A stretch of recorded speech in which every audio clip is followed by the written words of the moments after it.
Hello, everybody. Thank you for joining us.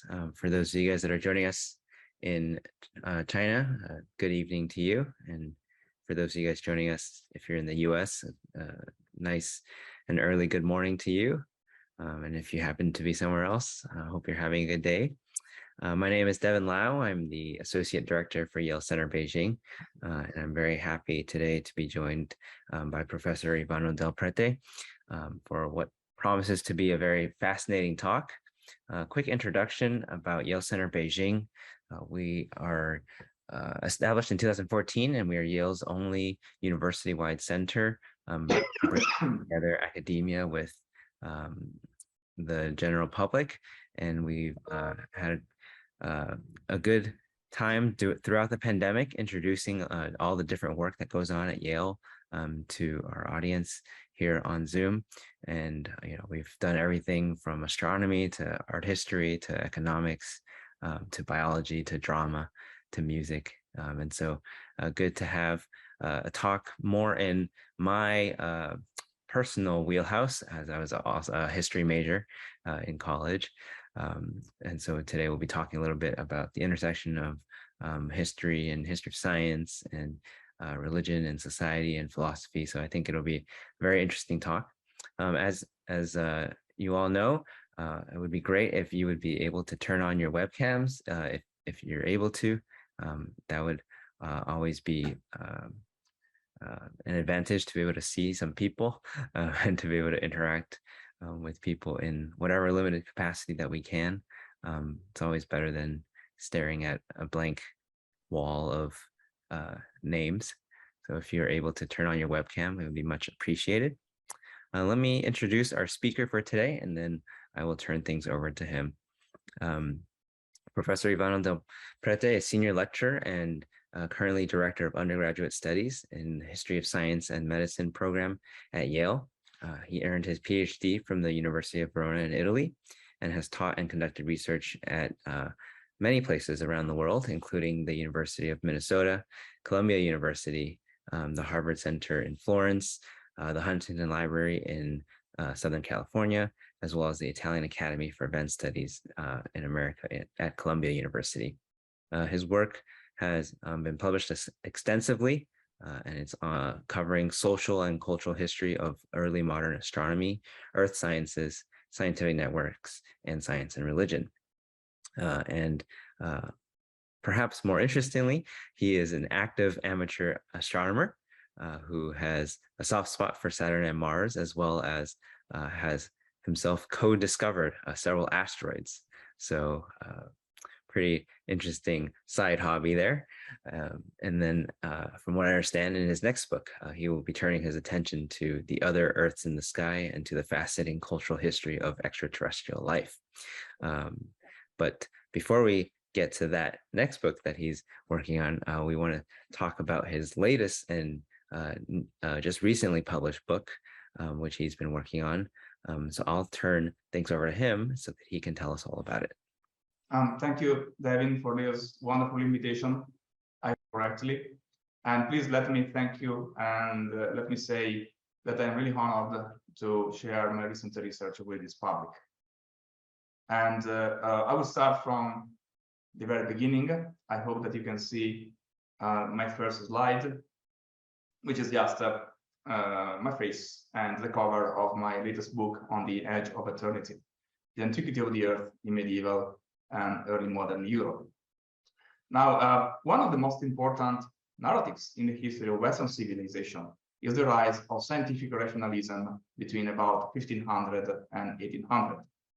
As the story goes, the invention of modern science gave European countries and their colonial offshoots, among them America, of course, the technical edge that allowed a small periphery of the Eurasian continent to dominate for a certain period the rest of the world. And according to a widely received account, this happened when Western science managed to shake off the religious constraints that for many centuries stifled its development. The famous trial of Galileo, here in a later painting, when religious authorities forced one of the greatest scientists ever to recant his conviction that the Earth moves around the sun rather than the opposite, has long epitomized this narrative.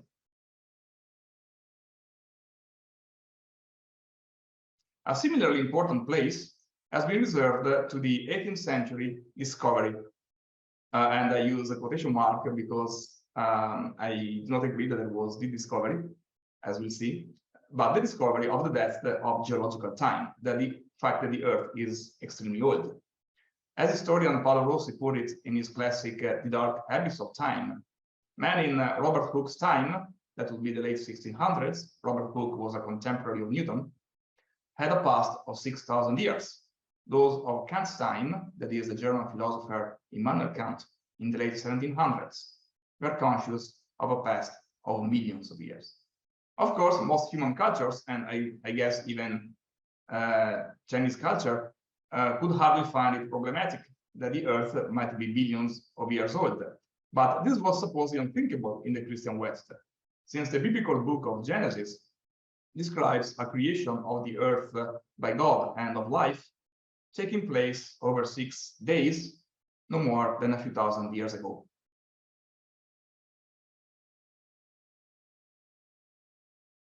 And indeed, despite the overwhelming scientific evidence, an ancient Earth has remained controversial and a bit contentious in the following 200 or 300 years. In 20th century America in particular, some religious groups that oppose organic evolution have tried to deny it by arguing that the planet may not be old enough for evolution to take place. This picture, by the way, was taken by one of my students on campus just a couple of weeks ago. And this person doesn't have a great public, apparently, but I guess it would probably be different if he was speaking in Kansas or Louisiana or other parts of the country. Their stance is reinforced by what is a very normal assumption that everyone shares. That is, Christian cultural traditions always rejected the antiquity of the world until the rise of a secular science during the 1700s. And this account is widely regarded as historical common sense, and it is shared not only by creationists, but even by professional geologists, historians of science, and the broader society alike. Like it or not, this is what happened. We have a time before 1700s when everybody in Europe thought that the Earth is more or less 6,000 years old, and a post-1700 time when the geological antiquity of the Earth and of humankind was discovered.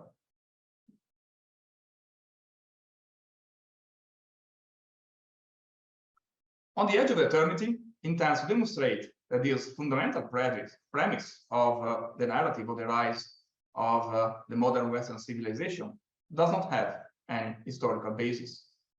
And it sets out to outline for the first time in the last 250 years a completely different account of the Western history of deep time.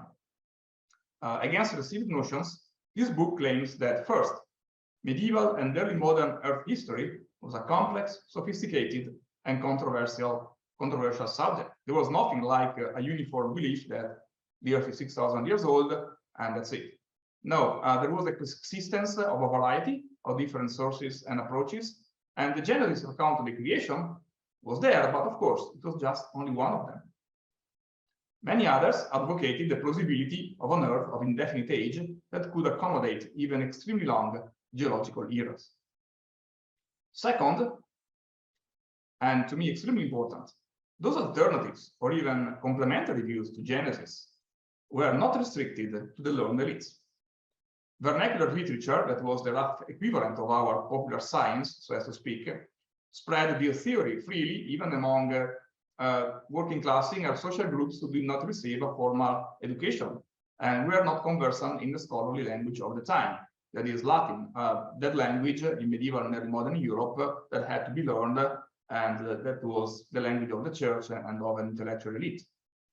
This is a crucial point, because you can always find some unorthodox thinkers or the usual geniuses ahead of their time whose existence does not really change the overall picture. However, when those scientific theories are divulged in didactic works written in the spoken language of the place and meant for a large audience, and no one has a problem with that, this means that they were culturally and socially acceptable. And third, this leaves us with a big question. If this is true, and I believe that the evidence is unquestionable, why do we have, and have we had for such a long time, a different, very different account of the Western history of the time? How was that narrative born, and why has it remained basically unchallenged for more than 2 centuries? In the next 20 minutes or so, I will first present some of the evidence that I have collected to support my argument, and I want to say it is just a small part of this evidence, what I can show you in 15 minutes or so. But I think it will be compelling. And then I will try to answer these questions that I posed in point 3. And finally, I will propose to your consideration some of the thoughts that researching and writing this book have inspired to me.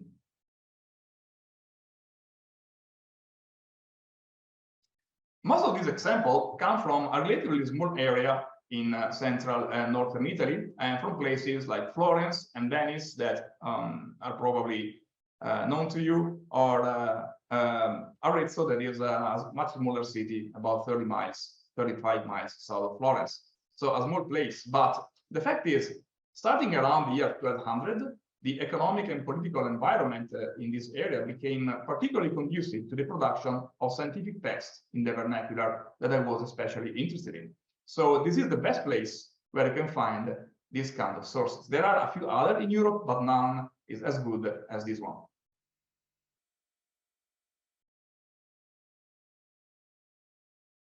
Exhibit A. The first of the examples that I will present come from, indeed, this small Toscan city of Arezzo, about 35 miles south of Florence, much smaller right now, but in the 13th century, it was a quite populous and important city in its own. In 1222, a certain Restoro completed there the first scientific treatise in Italian, written not as a translation from Latin, but as an original work. And the most interesting thing about it is that the author was not a scholar, but a local artist. We even have a painting, surviving painting, that is signed by this Restoro, together with another local artist. It is important to understand that at the time, artists did not belong to the learned elite, but to the working class. They were simply craftsmen who learned their job in the workshops, and their apprenticeship focused on minor skills and included little to no formal education. They normally did not learn Latin. If they did it, maybe they acquired some reading skills, but normally they could not absolutely write in Latin. They were not conversant in the language of the church and of the universities, and what was considered the language of culture.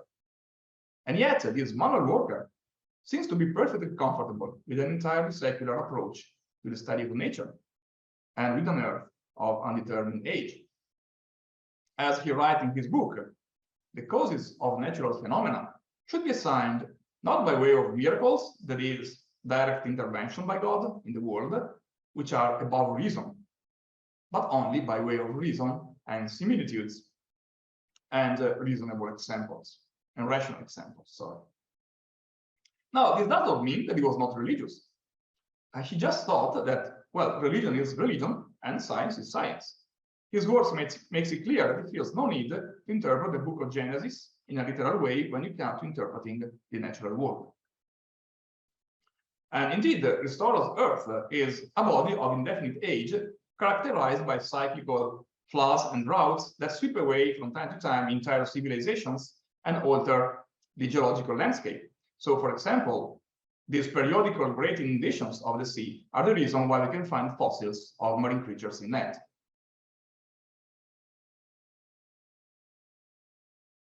The reference to these floods of the sea is especially enlightening because the book of Genesis speaks indeed of such an event. It talks of a massive universal geological event, the universal flood that at a certain point would have submerged the whole of the earth to punish humankind for its sins. According to the story, God found only a just man, Noah, who was instructed to build a vessel where he could save his family and a couple of every species of animals. How does Aristotle deal with the story? We specifically discusses a great inundation that submerged the whole of the earth. That sounds quite a big deal from a geological point of view. Well, to him, this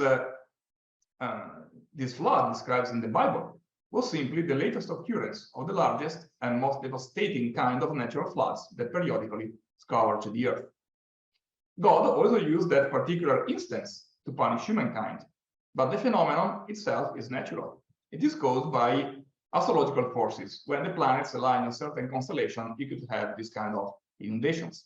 To us now, astrology is kind of a seed science, especially in the West. It's still very popular in other parts of the world, but at the time, it was really like gravity in later cosmologies. It was the force that kept together the heaven and the earth, and there was a lot of sophisticated science behind astrology.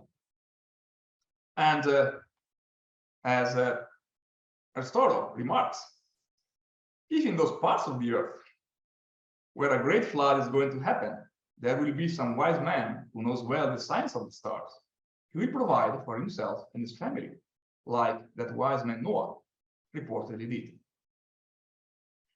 The scholars who try to frame this work within the conventional narrative of the history of the time could only conclude that, I mean, this should not have existed at the time, especially written by a manual worker in plain Italian, the vernacular of the time.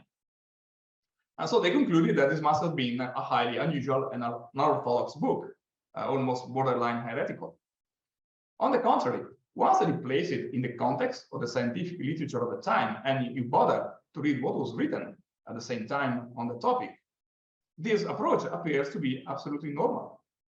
And in fact, Aristotle's work was copied, translated, and even printed in illustrated editions for about 250 years without any problem.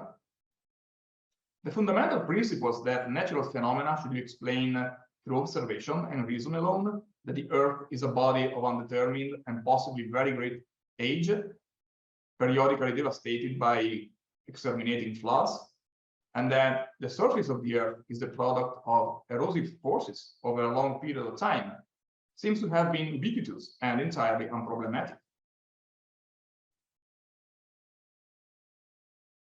Literary and scientific texts of the time describe the surface of the Earth as the scenery of ruins and old age, where mountain peaks, like this one that you see in these Quattrocento paintings, make their last stand against erosion, while the softer rocks surrounding them have already been washed out of the sea, a world that seemed ripe for its next renovating flood.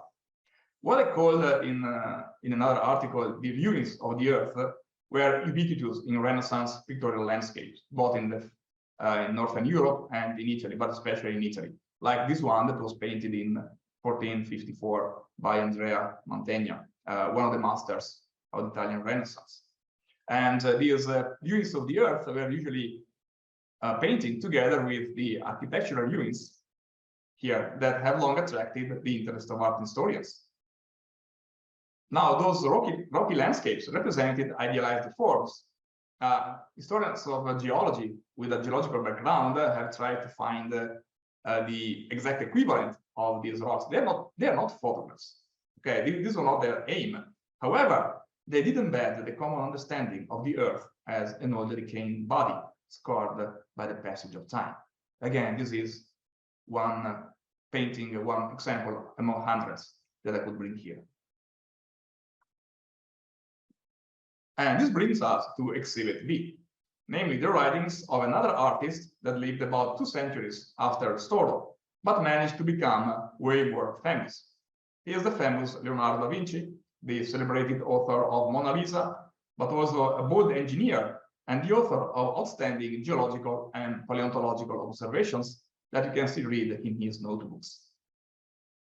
In these writings, he resolutely denies that the fossils of sea creatures found in land that he studied accurately were brought there by the biblical flood. And of course, it never crossed his mind that the Earth would only be a few thousand years old. There's no hint in his writings that he ever entertained this possibility. It was just something that he didn't think of. It was very common indeed in his time to assume that the age of the Earth was immense and that it could accommodate even the slowest geological revolutions. And here you see some of the examples from the most important of his geological notebooks, the Codex Leicester. On the upper left side corner, you can see what is a section, hypothetical section of the Earth, and below a hill, a cutoff so to speak, of a hill with this layer straight up.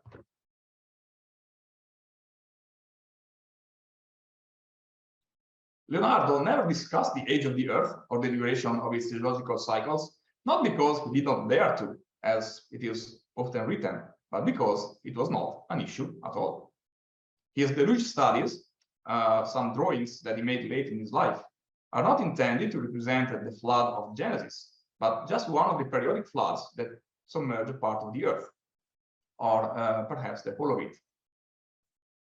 By the time Leonardo passed away in 1519, Western Europe was quickly developing the technology of the printing press. The price of books was plummeting, and the market for them was widening. So by 1540, more or less, we see the first examples of what we would call popular science. Still not the popular science as we intend as today, but we can see something very similar. And here comes Exhibit C, a small book on meteorology printed in Venice in the year 1542. I went to Venice because at the time it was probably the most important printing center in Europe, thus in the world, and a lot of scientific books, especially in vernacular, were printed there. Actually, this book was not printed by a scientist or nor by an artist. It was written by an author who made a living trying to serve the new public created by the technology of the printing press. He basically wrote on any subject that could sell to a general audience. In the same year, he wrote 5 other books on different subjects. This meteorology is basically an introduction to the discipline in plain Italian that was probably meant for craftsmen, women, other readers who did not know Latin and could not afford expensive books. Now, at the time, meteorology was a larger field than today, as it included not only atmospheric phenomena, but also geology or mineralogy that did not exist at the time as independent disciplines, not yet. So a small chapter in this book is dedicated to the generation of hills and mountains. And here is a page of this book, page 33. We have 3 or 4 pages dedicated to this topic. In these pages, the author discusses the geological cycles of the Earth, that the ocean and dry land have not always been where they are now, and that the natural forces that could give origin to the mountains are extremely slow. So, as he says, it is true that this will happen in, so as to speak, an almost infinite length of time. But this is not a problem, because the Earth can be considered eternal for every practical and scientific purpose. Religion, Noah's flood, or the book of Genesis are never mentioned in the course of this book. They have absolutely no role in the history of the Earth, as the author imagines it. Now, one could argue that Leonardo's geological writings are personal notes not intended for publication, at least not in that form, and that Aristotle's book was composed before the invention of the printing press, when every book was still manuscript and unique. So its circulation must have been somewhat limited, but this methodology was intended for the largest possible dissemination.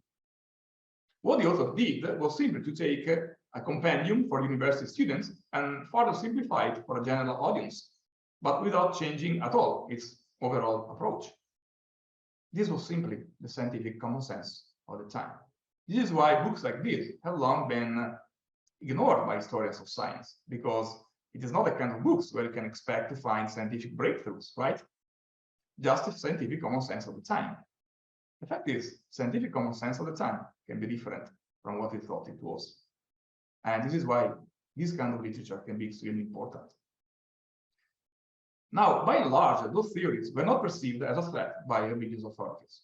This almost never happened. The important thing was to acknowledge that at a certain point, God did create the universe, or at least not to state explicitly the opposite. So when he writes that the Earth is eternal, which is what he states in those red squares that I drew, says the eternity of the world, and so on. The understanding is that he means, yeah, it is, we consider it eternal. Of course, at a certain point, God created it, but we don't need to state when, and it is not important. Actually, the church never determined that the 6 days of the creation must be interpreted as 6 literal days. or even as stages of the creation.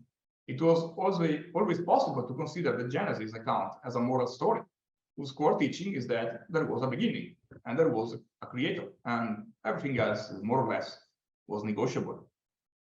And then theories of an ancient earth were not used to attack religion or the truth of the Bible as a God-given text. However, by the early 1700s, a couple of centuries later, this was no longer true. The first half of the 18th century, the early 1700s, saw the beginning of the secularization of the European culture. So immensely influential philosophers, especially in France, laid down the foundation of the modern Western civilization, the foundation on which America is still built. The Constitution, our framework, legal framework, was laid down and written in that time with those values, right, in the 1780s. And what did they do was to advocate for religious tolerance, which was a big deal after centuries of religious wars that blooded Europe, the separation of church and state, and new political institutions that should be based on the consent of the governor rather than on the God-given right of ruling to the kings, who received their power in theory from God, not from the people that they governed. In doing so, they weaponized Earth history into a tool of cultural wars and political propaganda, aimed to represent Christianity as a force that had historically stifled humankind's progress. If you have to undermine the political power of the kings coming from the God of the Bible, you have first of all to undermine the Bible as a true story given by God. Among them, the French engineer Nicolas-Antoine Boulanger did not deny the reality of an exterminating deluge in historical times, but he divested it of any religious meaning. On the contrary, in his reconstruction, political institutions and religion itself rose from the traumatic experience of the flood, a totally natural event, and the shock survivors tried to make sense in supernatural terms of the inconceivable catastrophe that befell them. So Genesis was simply one of various entirely human documents of the ancient catastrophe. And it was important at the time that Europeans were receiving notions of other accounts of the world and of the devastating flood, the Chinese chronicles, Indian history of the earth, or Aztec stories. They tell to people like Boulanger, this Genesis account is not a unique, it's just one of many human stories of that geological event.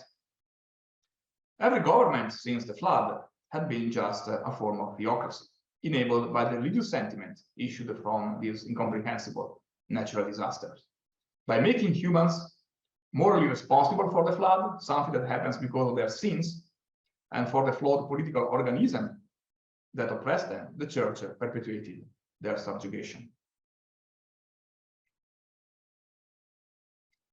A close associate of Boulanger, Baron D'Holbach, wrote most of the entries on geology and mineralogy in the famous Encyclopédie, the manifesto of the French Enlightenment that began to be published starting from 1751. In the entry Fossils, that was published in 1757, D'Holbach laid out what is, to my knowledge, the first clear enunciation of what was to become the conventional history of the time. First of all, in his reconstruction, the ancient, and he's speaking of Greeks and Romans in this case, unanimously regarded the earth as an immensely old, if not eternal, and the fossils were the witnesses of its past revolutions. However, their correct insights were suppressed by what it called the Mosaic theocracy, that is, Christianity, that imposed the idea of a recent creation to the point that alternatives became inconceivable. When around 1500, some began to recognize that marine fossils must be the remains of actual fish and mollusks, their minds were so dominated by biblical literalism that they could only think of the biblical flood, again within the context of a young earth. Only in the course of the previous decades did some philosophers begin to shake the chains imposed on their minds, and guided by observation and reason, they rapidly rediscovered the evident truth of the great antiquity of the earth, long hidden under the weight of theocratic oppression. Is this a correct reconstruction of the history of the earth sciences and of the time in medieval and early modern Europe? Absolutely not. It is a travesty. But by the year 800, more or less, it had become common sense. So the 18th century, in my construction, did not discover the time and the geological antiquity of the Earth. What the 18th century did was to bury the complex, sophisticated, and nuanced history of medieval and early modern Earth sciences. And on its grave, it erected the simplistic notion of a pre-1700 Europe that uniformly rejected an ancient Earth, as opposed to a modern world ready to embrace it. And as I said, by the year 1800, apparently this narrative was firmly established. So in 1830, the great geologist Charles Lyell wrote in the introduction to his super influential Principles of Geology that it had been the consistent belief of the Christian world that the origin of this planet was not more remote than a few thousand years, that since the creation, the deluge was the only catastrophe by which considerable change had been wrought on the Earth's surface. Now, it is perhaps sobering that the historically flawed narrative went basically unchallenged for more than 250 years and even became a cornerstone of the narrative on the construction of modern Western civilization and worldview. And this happened in spite of the fact that much of the evidence I used in my latest book has been in plain sight, and it has often been encountered by historians of science, but it has been swept away under the rug in a certain way. And when they encountered the Leonardos or other authors with similar views, they just decided that there were geniuses ahead of its time or exceptions that do not change really the overall picture. I think that this story I uncover in this book constantly reminds of how evidence that questions our cultural assumptions should never be explained away, but on the contrary, properly investigated, because this is the moment when we discover something new. And it also speaks, I believe, of the dangers issuing from the politicization of history and of scientific research, which inevitably today, as it did in the 1700s, will entail oversimplifications and polarizations, and will end up hiding the richness and complexity of past history. And finally, I think that this book highlights the importance of exploring the distant roots of the modern world. In today's America, historians are often asked to contribute to pressing social and cultural problems, but this should not mean, in my opinion, that one should always focus on what appears to be immediately relevant. It was an obscure manuscript or a long forgotten book produced hundreds of years ago in a different continent that revealed to me that the most basic assumptions of the American controversy on creationism were completely wrong. And I could not have discovered it as in a different way by just focusing on modern America. And so in historical, like in basic scientific research, you can never know what is going to be relevant. Thank you for your attention. Great, thank you so much. So we can move into a time of Q&A. So if anybody has any questions that they would like to ask, please feel free to either type it out in the chat box, or you can use the raise hand function on the bottom of your screen, and we can actually call on you to interact directly with the speaker today. So if anybody has any questions, please feel free to ask. And I know it takes people a little while to warm up here, so maybe I'll get started with the first question, and then we can go from there. So thank you so much for showing us all the different sources that, as you say, aren't really drawn upon, because historically people are sort of focused on only sort of the historical elite, right? And the religious elite. I was curious what sort of this narrative of the Middle Ages or the medieval Europe being sort of so backwards and sort of nothing happened, right? I think even in some of your quotes, it sort of mentions that sort of when does this conception that we now have of like medieval Europe and sort of the Middle Ages and being the Dark Ages, how does that come, sort of this idea come into play, and sort of when does that idea develop? You know, because clearly, you know, if you're living in those times, you don't think, oh, I must be in the Dark Ages. Of course.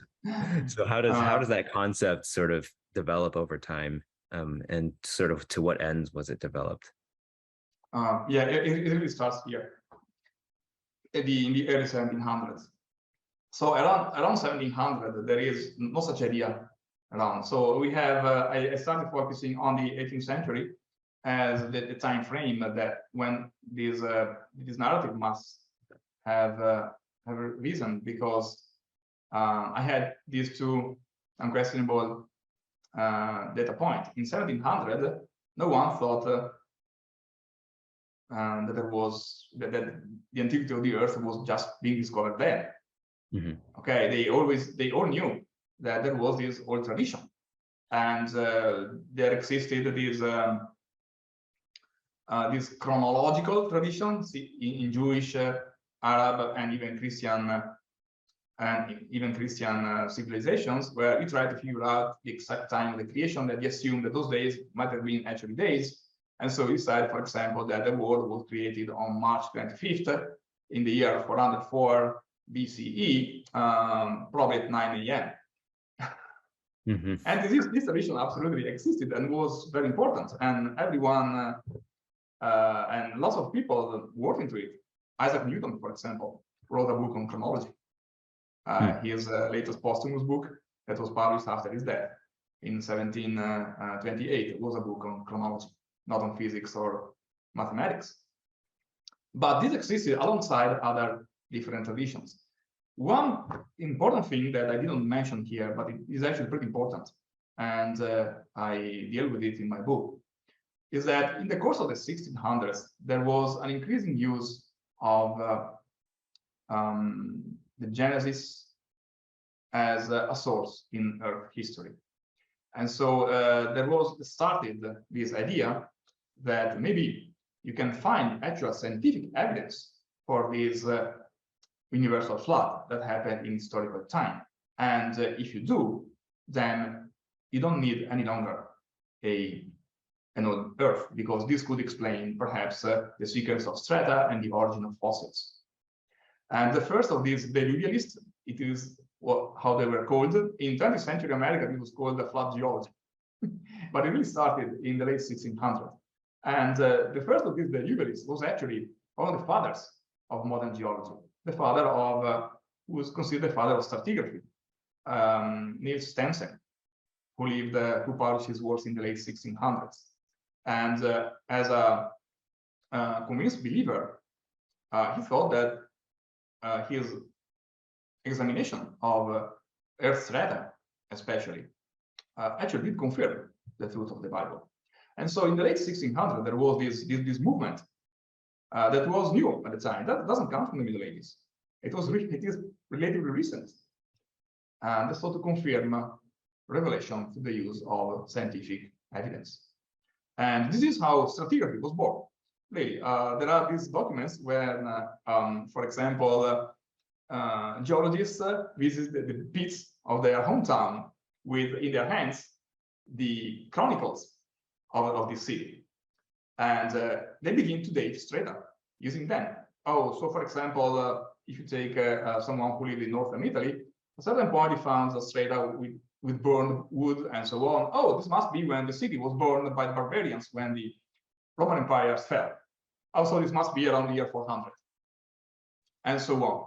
And at a certain point, they ended up finding a big layer of limestone, that is a stone that deposits underwater. And he said, oh, you know what? This big layer coincides with the time when the Great Flood should have happened. And so there was this big movement that tried to hook, so to speak, the truth of the relation to geological evidence. But it was extremely dangerous. And many at the time, many believers knew that, because they argued that if you cannot find this geological evidence, or if this geological evidence proves to be inconsistent or untrue, then the falsity of this science could entail and could bring with it the falsity of the revelation.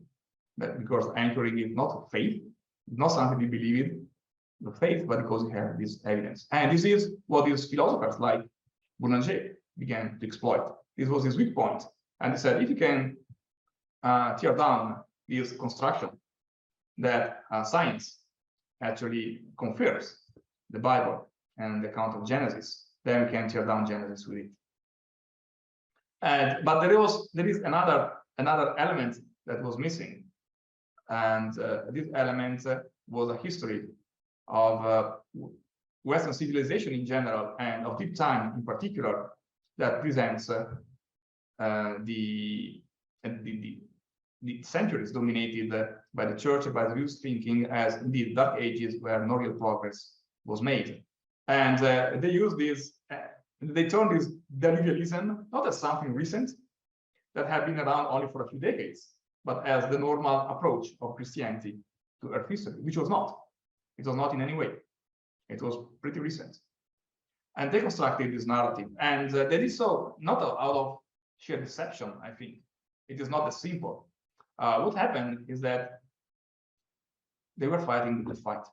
They were fighting for tolerance. They were fighting for a state based on the rule of law instead of absolute power. All the values that Western civilization still cherishes, up to this, most of it. And so they started to use the elements of the past that they knew and to rearrange them in a way that made sense to them in order to prove what they believed to be true. That is, that the church had been a hindrance to development of human civilization and science. And so this narrative was developed. And it was a general narrative that developed at the time and that has remained deeply entrenched in Western culture. And what I presented here is, so to speak, the particular case that had to do with Earth history. But I think I am showing that Earth history was actually essential to the elaboration of this narrative, which has not been really appreciated, I think, until now. And it started right there. And even though, together with other nonsense, honestly, like that in the Middle Ages, it was believed that the Earth is flat. That's nonsense. That's absolute nonsense. You just go to the Barnacle Library here at Yale, you pull out some scientific manuscript of the Middle Ages, you open it, and you see a perfectly circular Earth. A perfectly spherical Earth. This was discovered in the Greek antiquity, and it was never forgotten. One basic text of that you studied at the university in the Middle Ages on early modern Europe would have been Aristotle's Meteorology. And it starts, it was written around the year 350 before the current era, and it starts with the three canonical demonstrations that the Earth is a sphere. It was always there. And of course, you could find some flat earthers in the Middle Ages. What the heck? You can find them here in 2022. And maybe with less classification. And so you can find them in the Middle Ages, but they were never absolutely mainstream. That we are considered weirdos or ignorant people who had no idea of what was called at the time natural philosophy, what we now call science. But these legends were put out in the 1800s basically to reinforce this narrative, and they were widely accepted. And still, like 80% of my students, when I start a class, once I run a poll, and I asked, do you think that in the Middle Ages they thought that the Earth was flat? And 80% answered yes. And these are and this is Yale. These are the best of the American youth.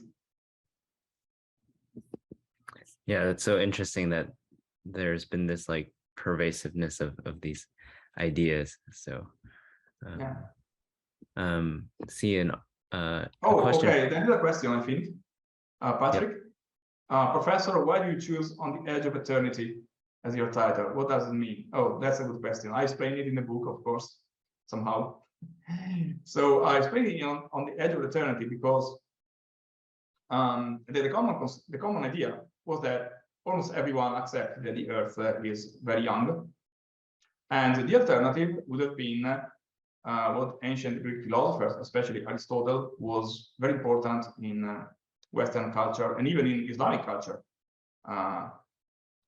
in the Middle Ages and early modern times, thought that the Earth actually is eternal. It was never created by God.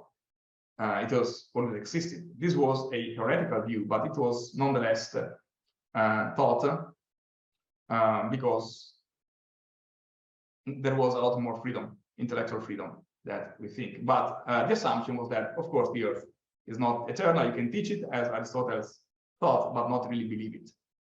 Okay.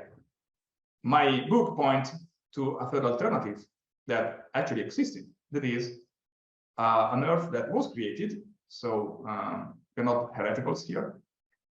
But it can be of undetermined age. It can be as old as you want. It can be an Earth whose age is on the edge of eternity. And this is what, in theory, could mean by author that wrote these kind of things and threw it to the people, really, to the masses, without any problem. He's writing here, oh, the world is eternal, the world is eternal. In theory, what it means is that, of course, the world was created, but we assume that it is eternal because you can really see its beginning, as old as it is. And so this is why I chose this title for my book, to emphasize that there was this alternative, that you could believe in an extremely old Earth, not on the Earth of Genesis, and it was fine as long as you remain on the edge of eternity without taking a further step. Right. Somebody asked me a question directly that I can help ask. Their question is sort of broadly if the Crusades played a role at all into sort of the desire of the church to kind of step up this kind of different kind of thinking. But I guess we can expand that question a little bit and sort of talk about, because you've mentioned, the Islamic an understanding of the world and then the Jewish understanding of the world as well. So maybe we can sort of obviously the book and European society at that time was largely based on the Christian church, but sort of were there other traditions and ideas that were sort of floating around already, that was sort of already in play, and what was the interaction of those different kind of thoughts? Yeah, very interesting question. Yes, and I did discuss that in my book, and you had to. So the Crusades had a role in the sense that they were part of a larger movement of expansion of Western Europe around after the year 1000. And so they were part of the expansion, but expansion also entailed, for example, the rise of large naval and economic powers like Venice, who were probably at a certain point became the most important commercial hub in Europe. And what Venice did was to sell to the rest of Europe the spices and other Eastern goods that were imported in the Middle East through intermediaries like the Arabs. So basically the Arabs would buy in India spices that were brought from Indonesia, and then they brought them to Egypt or Syria, and then Venetian ships would ship them back to Europe, where they were incredibly expensive and in very, very high demand.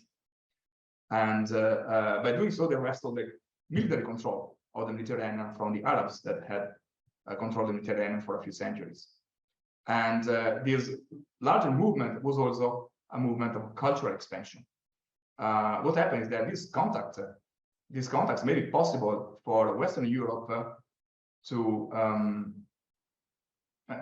get enriched of Arabic culture and of the great libraries that were built, for example, in Spain, that for many centuries was ruled by Muslims.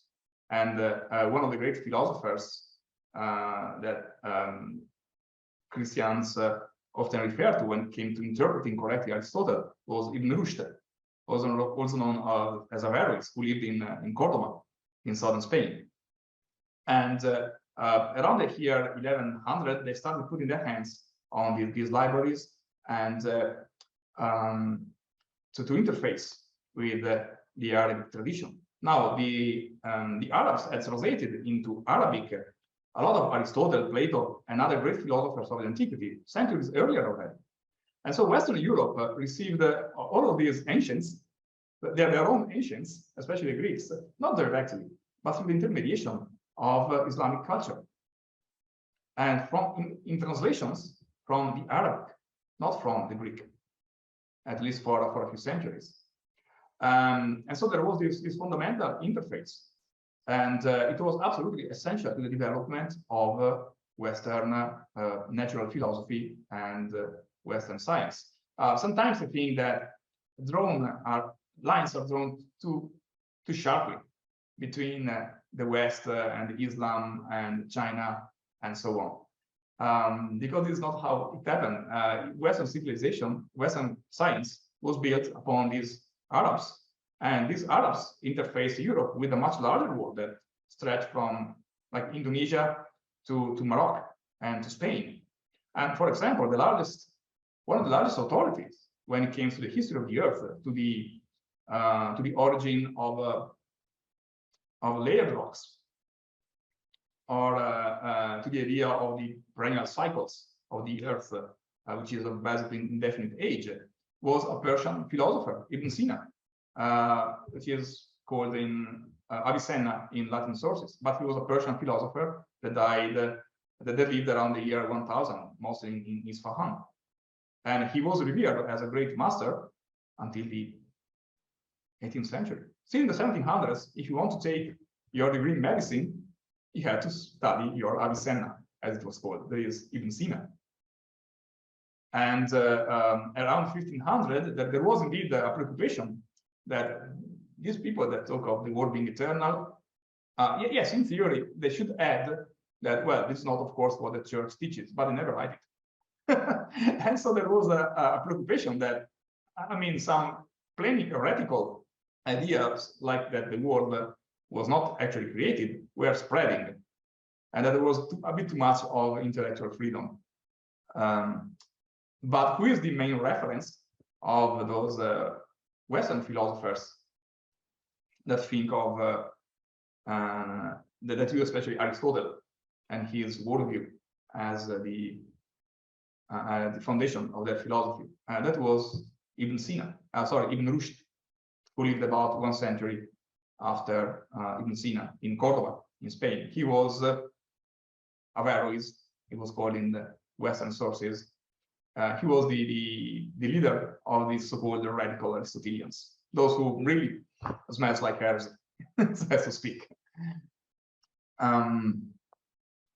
So the short answer to your question is yes, absolutely. Just don't think of the Crusades and itself, but Crusade as part of a movement that, through conflict, of course, brought Western culture into contact with a much larger world, and it grew from the notions and experience of this much larger world. And since I'm talking to a Chinese audience, you know, for a long time, most of what was known about China in the West came from a book that was written by a merchant of Venice, Marco Polo, who in the 1200s, in more or less, he was contemporary of Aristotle, traveled to China to try to establish a direct commercial line between Venice and Beijing.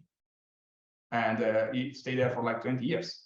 And when he came back, he wrote this account of what he learned about China. And for, I think that when Columbus embarked on his voyage, that in the end landed him to America, his idea was that he hoped to reach Japan or China.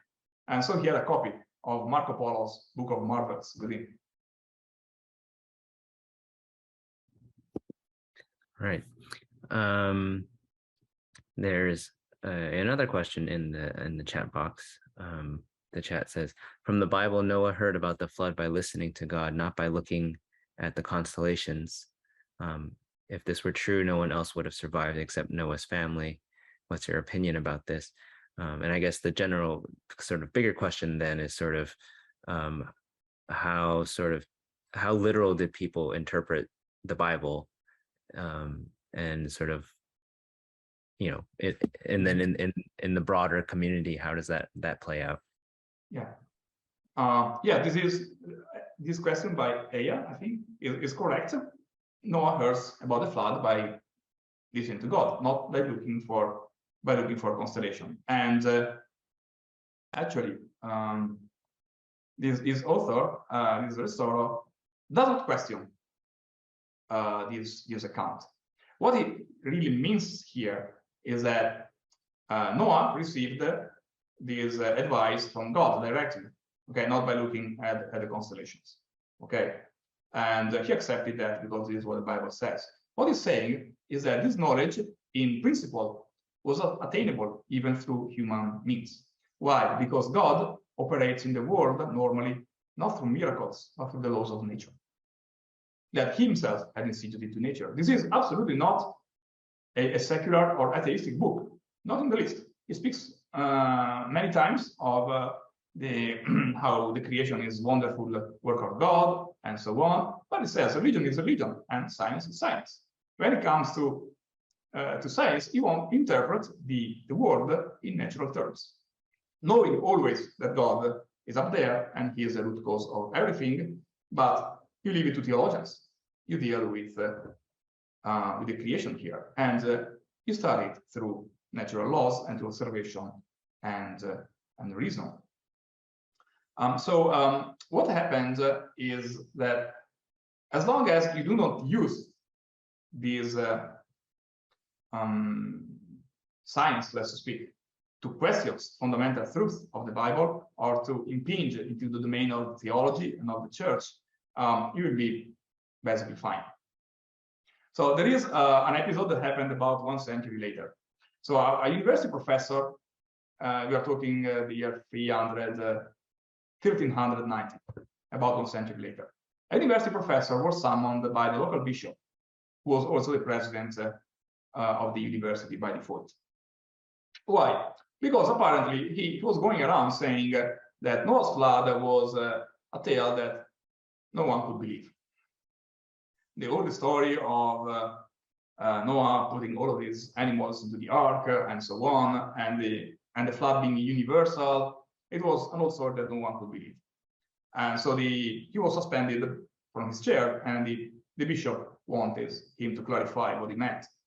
And what he said was, well, of course, I was speaking as a natural philosopher, that is, from a scientific point of view. So according to the laws of nature and to its principles, he believed that you can never have a universal flood. This is what Aristotle thought. He also bought into the floods, periodical floods, but he thought that some part of the earth always emerged. Otherwise, he had to explain how does humankind generates every time. That's a tough question. But there will also be survivors. And that's what we know. However, if God, through a miracle, once decided that he wants to make a universal flood, and through miracles make it possible for Noah to gather a couple of every animal in the ark, and so on, well, that's about miracles, not about natural philosophy. So this is not my business. I will leave that to explain to theologians. However, when it comes to interpreting the world from a scientific point of view, this can happen. I was speaking as a natural philosopher. Oh, really? The bishop said, sure, okay, fine. And he was reinstated on his chair, and the suspension lasted exactly 1 day. He was admonished to make sure that his students get the message, okay, and that they don't get confused. So one thing that is difficult for us a bit to understand is that in their minds, a theological and moral explanation of the world could coexist with a scientific explanation of the world. So God wrote the book of the Bible, that is to teach us moral and theological truths. And then he also made the universe. And these two can be studied independently using different methods, and they are different disciplines. Of course, sometimes there are overlaps. For example, Aristotle says that the world is eternal and no one created it. The church said that it was created. Well, in this case, of course, we bow to determinations of the church. But I mean, they weren't even asked to write it. Like here, he says nowhere. He says that, oh yes, the world is eternal, but it's not what the church says. No, he just writes, the world is eternal. At a certain point, that becomes an understatement. You don't even need to specify that. But in theory, okay, the assumption is that, of course, you don't think that the world is eternal. But those points of overlaps are very few. So, for example, in 1277, there was a famous condemnation at the University of Paris of a number of theses, of Aristotle's theses that were supposedly taught at that university. And among these theses was that the world is eternal. You cannot teach that. Okay. And another thesis was that God is not bound by the laws of nature.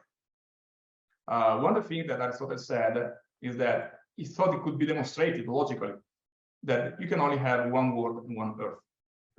Theologians argued that if God wants, he can make other worlds. Right? And natural philosophers said this is not possible according to what we know of nature. Not my business. God is omnipotent, he can do whatever he wants. Figure out a way it happens. So basically, the possibility of the existence of other worlds was upheld by the church in the Middle Ages for theological reasons. And Aristotle also thought that was never a first man, and so this proposition was condemned. But we are talking of absolutely essential tenets of the Christian faith, that there was a creation, that there was first man, whatever it means. Okay, maybe today it can even mean for a believer that there was organic evolution at a certain point when the human body is ready, God infused an immortal soul in the real first man. Okay, however happened, there was a first man. God is omnipotent. It's not part of nature, but is above nature, and the laws of nature are the result of God's choice. These are absolutely fundamental tenets of Christianity. Nowhere this condemnation said you have to teach that the earth is 6,000 years old. This is absolutely nowhere to be found. So as long as you stay away from these areas of overlap, or acknowledge that if a contrast happens, but we do have a higher light and have to believe this higher light. As long as you do that, it's not really a big deal. So Aristotle can write that this knowledge is attainable even through human means, and maybe someone else in a different time or a different creation before the story of the creation that the Bible tells us, because there is also a chance, the possibility that the story that is told in the Bible is the story of the present humankind, of the present creation. And that maybe the earth went through great catastrophes and there was a previous universal flood and humankind was annihilated, and then God creates a new humankind, and this is the story told in the Bible. And this was also held and discussed without too many problems. Okay, so there are really very few points at a time when we have this contrast. The problem was in the late 1600s when you start saying, and there were some delirialists that began to accuse natural philosophers that believed, or physicists that believed in ancient Earth of being irreligious and atheists because they did not believe in the letter of the Bible or in this universal flood. But it was absolutely new. It was not what happened in the Middle Ages or in the early modern Europe. And indeed, the Enlightenment philosophers exploited this situation to present the Church and Christianity as a force against the progress of knowledge. Thank you, everybody, for great questions, and thank you, Professor, for engaging us with such an interesting conversation, and look forward to reading more in the book. Thank you. I hope so. It has been really an honor and a pleasure to talk with you. Of course. Thank you for your invitation, and once again. Thank you. And I will unmute everybody so that everybody can feel free to thank Professor Dal Prete yourselves. So, thank you all, and have a good rest of the day. Thank you. Bye. Bye. Thank you. Bye. Bye-bye.